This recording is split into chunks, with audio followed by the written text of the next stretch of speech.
Ember Souls is a VR hack and slash game that mixes parkour, climbing and environmental puzzles. Before I get into the review, just to let you know, you can get 10% off this game by using my affiliate link in the description and comment section below. It also helps out the channel and no extra cost to you, so I thank you for doing that. It's an action-packed adventure that draws inspirations from such classics like Prince of Persia and Assassin's Creed.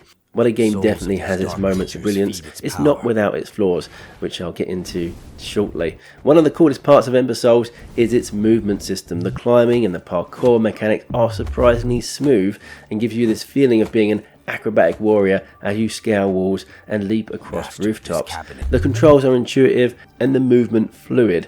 There's also a bit to sink your teeth into here because the campaign will last you about 6 hours, give or take. In addition to the main campaign, you have a sandbox arena mode that lets you take on waves of enemies until your heart's content, as well as a raids mode, which creates procedurally generated maps to test your skills and resilience and compete for the highest scores. There's also a mixed reality mode, which is said to be coming soon.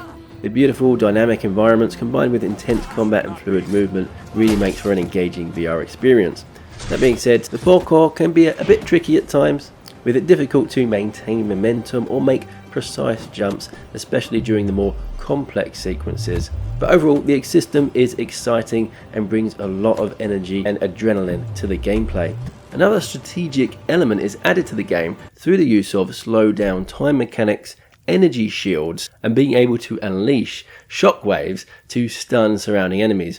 These powers open up a really creative way to approach combat and puzzles for a more personalised playstyle. I particularly enjoyed the time manipulation because there is some enjoyment to be found watching your opponent's decapitated head fall to the floor in slow motion, but it can also be a real game changer when it comes to those intense encounters. The physics make the swing of your weapon satisfying and the dismemberment system is really the cherry on top. But unfortunately, that's where most of the good stuff ends because the combat system really struggles to deliver a consistent, satisfying experience.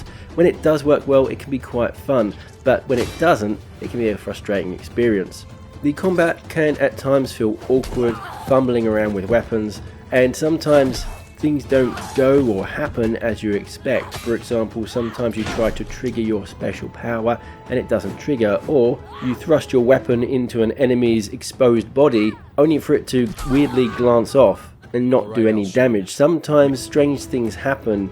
These strange physics glitches and the sometimes awkward combat controls make the combat a bit of a hit or miss. Another thing is the frame drops I experienced. During moderately intense moments, there'd be significant glitches which would take me right out of the experience and interrupt the flow of the gameplay. So overall, I think the concept is quite good here. I particularly like the parkour system and the environmental puzzles as well as the traps that you encounter, but the inconsistent combat mechanics, awkward control and technical issues really start to impact on what has the potential to be a great game. And maybe with some extra polish, this could be a solid entry into the Quest's library.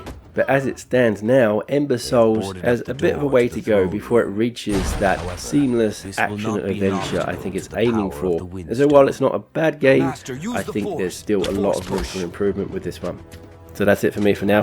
What did you think of Ember Souls? Let me know in the comment section below. If you did want to purchase this game, remember you can get 10% off by using my affiliate link below. That's it for me. Thanks for watching, and I hope to catch you in the next one. Bye for now. Because they still hope to corrupt me, and they almost did, but you saved me. I owe you my life.